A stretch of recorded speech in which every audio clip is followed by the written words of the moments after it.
برسات کے موسم میں 16 سالہ رحمت علی پہاڑی جنگلوں میں شہد ڈھونڈتا پھر رہا تھا۔ اس کے ایک ہاتھ میں تیز دھاری کلہاڑی تھی تو دوسرے ہاتھ میں ایک بالٹی جس میں چھوٹی مکھیوں کا ایک تازہ اور بڑا چھتا موجود تھا۔ اس کے پشت پر ایک مضبوط تھیلا لٹک رہا تھا۔ اس میں اس کا وہ سامان موجود تھا جس سے وہ شہد حاصل کرنے میں مدد لیتا تھا۔ یہ اس کے روز کا معمول تھا۔ اس وقت اس نے ایک دھماکہ سنا۔ پہاڑ کے دوسری جانب ایک غیر آباد سڑک گزرتی تھی۔ ضرور اس سڑک پر کوئی حادثہ ہوا تھا۔ دھماکے کی آواز کافی فاصلہ ہونے کے باوجود صاف سنائی دی تھی۔ رحمت بھاگ کر پہاڑ کے کنارے پر پہنچا۔ دیکھا تو سامنے ایک جیپ الٹی پڑی تھی۔ رحمت ڈھلوان پر بھاگم بھاگ اترنے لگا۔ یہ ایک بغیر چھت کے فوجی جیپ تھی جو گیلی سڑک پر سے پھسل کر الٹ گئی تھی۔ اس کے نیچے پھنسا ہوا شخص زخمی اور تقریباً بے ہوش تھا۔ رحمت نے اسے جیپ کے نیچے سے نکالنے کے لیے ایک مضبوط اور موٹا درخت کا تنا ڈھونڈا۔ پھر اس نے وہ تنا ایک پتھر پر رکھ کر جیپ کے نیچے پھنسایا۔ یوں لیور بنا کر جب اس نے جیپ کا ایک کونا اوپر اٹھایا تو زخمی سرک سرک کر باہر نکلا اور اس کے ساتھ ہی تیز بارش شروع ہو گئی۔ موٹے قطرے ان کے سروں پر تانبے کے سکوں کی طرح برسنے لگے۔ رحمت اسے سہارا دے کر سامنے غار میں لے گیا۔ تمہارا نام کیا ہے؟ زخمی کراہتے ہوئے بولا۔ رحمت علی۔ اور آپ کا نام کیا ہے؟ رحمت نے زخمی سے پوچھا۔ روہت، اس نے جواب دیا۔ رحمت نے اب اس پر غور کیا۔ وہ ایک 45 سالہ طاقتور اور قوی شخص تھا۔ اس کا چہرہ کرخت تھا۔ رحمت نے اس کے سامنے شہد کی بالٹی رکھی۔ بھائی جان، میں اس وقت آپ کو کوئی اور دوا تو نہیں لا کر دے سکتا مگر یہ شہد حاضر ہے۔ شہد کھا لیں، آپ کو قوت ملے گی، سکون آئے گا۔ روہت نفی میں سر ہلا کر بولا۔ روہت کے جسم پر جگہ جگہ خراشیں لگ چکی تھیں۔ چند زخموں سے خون بھی نکل رہا تھا۔ رحمت اس کی حالت ذرا غور سے دیکھ رہا تھا۔ اس کے ذہن میں سینکڑوں سوال تھے مگر وہ زخمی کا حال دیکھ کر خاموش رہا۔ کیا کرتے ہو تم؟ رحمت، زخمی نے سوال کیا۔ جی میں میٹرک کا طالب علم ہوں، رحمت نے جواب دیا۔ خوب، اس نے کہا۔ بارش اور تیز ہو چکی تھی۔ پھر وہ بولا، تم چہرے مہرے سے صاف پہچانے جا رہے ہو کہ تم کس ملک کے باسی ہو۔ کیا تم جانتے ہو کہ اس پہاڑ کا آدھا حصہ دشمن ملک کی حدود میں آتا ہے اور اب تم دوسرے ملک میں غیر قانونی طور پر داخل ہو چکے ہو؟ غیر قانونی طور پر، سمجھے؟ روہت نے زیادہ زور غیر قانونی پر دیا تھا۔ غار کے باہر بارش کے شور میں اس کا شور واضح تھا۔ یہ شور مچاتا نیچے ڈھلان میں۔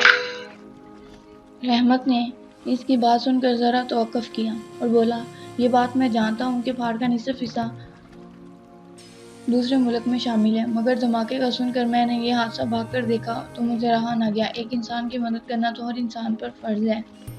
روہت زہر خندہ مسکراہٹ کے ساتھ بولا، مگر میں صرف ایک انسان نہیں، اس سرحدی علاقے کی اس فوج کا کمانڈر بھی ہوں جو اکثر تیرے ملک پر اس سرحد سے گولے پھینکتی ہے۔ رحمت یہ سن کر فوراً بولا، دونوں ممالک اکثر سرحدوں پر ایک دوسرے سے الجھتے رہتے ہیں مگر مارے تو عوام ہی جاتے ہیں۔ انسان تو صرف انسان ہی پیدا ہوتے ہیں، بعد میں رنگوں، نسلوں اور ملکوں میں بٹ جاتے ہیں اور اس طرح انسانیت آپس کی دشمنی کی بھیت چڑھ جاتے ہیں۔ رحمت روانوی میں بولتا چلا گیا۔ روہت اس کی بات سن کر غور و فکر میں ڈوب گیا۔ کمانڈر صاحب، بارش نہ جانے کب تک رہے گی؟ میں شہد آپ کے زخموں خراشوں پر لگا دیتا ہوں۔ یہ بڑا مجرب نسخہ ہے زخم خراشوں کے لیے۔ روہت کے زخموں اور خراشوں میں اب جلن ہو رہی تھی لہذا وہ خاموش رہا۔ رحمت نے بالٹی میں موجود تازہ شاخ کا ایک پتا توڑا اور اس سے روہت کے زخموں خراشوں پر شہد لگانے لگا۔ روہت کو سکون آنے لگا۔ جس نے اپنا بدن ڈھیلا چھوڑ دیا۔ رحمت ابتدائی طبی امداد دے کر خاموش غار کے کونے میں بیٹھ گیا۔ اس کا چہرہ سپاٹ تھا۔ دونوں طرف ایک گہرا سکوت چھا گیا۔ رحمت ان تباہیوں کو یاد کر رہا تھا جس نے اپنی آنکھوں سے اپنے گاؤں دیکھی تھی، سنی تھی۔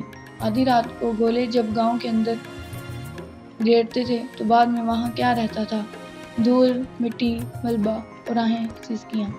کئی خوفناک کہانیاں اس نے اپنے بااجداد سے بھی سنی تھیں اور اب وہ خود کو کبھی کبھی دیکھتا رہا تھا۔ رحمت سوچتے ہوئے بڑبڑایا، یہ سب غلط ہے، غلط ہے، ایسا نہیں ہونا چاہیے۔ وہ بڑبڑایا۔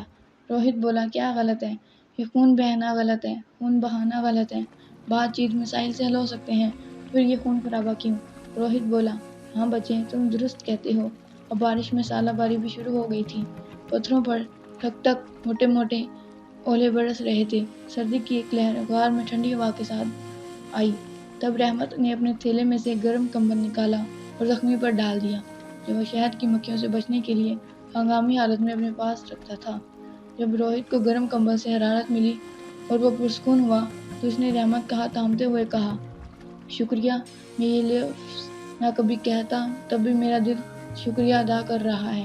اس نے مزید کہا، ایسی کوئی بات نہیں، میں تو انسانی فرض نبھا رہا ہوں۔ رحمت بولا۔